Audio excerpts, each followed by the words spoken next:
Quand il pense, le seul problème de l'eau, c'est son équipage en fait. Non, enfin oui, c'est vrai que son équipage est nul à chier, genre vraiment, c'est des normies, des normies, pardon, on s'en fout, vraiment.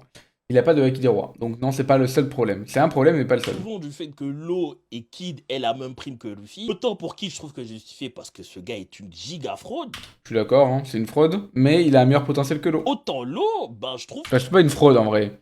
C'est Big Mom qui était une fraude. que il la mérite un petit peu quand même. Non, pour moi, il mérite pas 3 milliards. Hein. Luffy mérite plus, mais ils l'ont nerf justement pour éviter les soupçons. Déjà, tout le plan de Punk Hazard jusqu'à Wano, c'est l'eau qui l'a élaboré. Oui, il a élaboré un plan, mais Luffy s'en est foutu. C'est lui qui a dit que pour faire tomber Kaido, il faut d'abord faire tomber Doflamingo et d'abord faire tomber l'usine de Slime. Même si en vrai, il comptait pas aller jusqu'à Kaido, il voulait juste tabasser Doflamingos et tout. C'est lui qui, après Dressrosa, tous les projecteurs étaient sur l'eau et Luffy. Il a dit venez, on va à Zo et ça a mené à tout ce qui s'est passé après. Découvert des poneglyphes, etc. À Onigashiba, il a vaincu Big Mom avec Kid, certes, mais il a peut-être fait 60 voire 70% du travail par C'est vrai que l'eau a fait plus de taf sur Big Mom quand même. Et d'ailleurs, Kid il a repoussé Big Mom, mais c'est l'eau comment on appelle ça? Qui l'a rendue silencieuse. Sans ça, Kid aurait servi à rien quoi. rapport à Kid. Et même contre Barbe Noire, où au final il a perdu, il a dû S'il me dit qu'il y a eu un vrai combat, je vais m'énerver. s'enfuir, etc. Il a pas été dégueu. Il a one-shot Dokkyu avec son cheval, la Smoke. Pour moi, les autres sont un peu nuls. Peut-être Shiryu est bien, Aokiji est bien, mais j'ai l'impression que les autres pardon, sont nuls.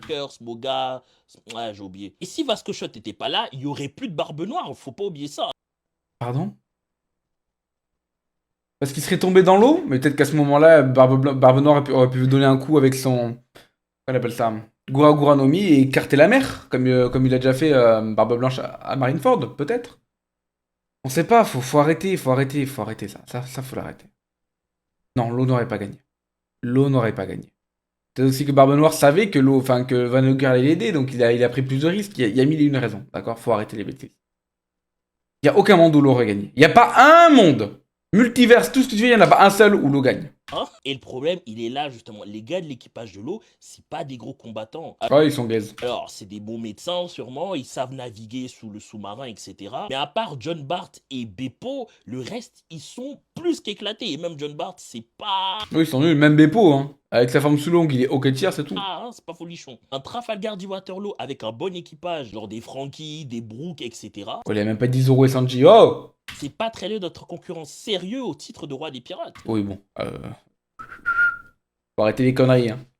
Faut arrêter les conneries. Tu peux mettre le même équipage que Luffy, Luffy il tabasse l'eau. Faut arrêter les bêtises. Faut arrêter les bêtises.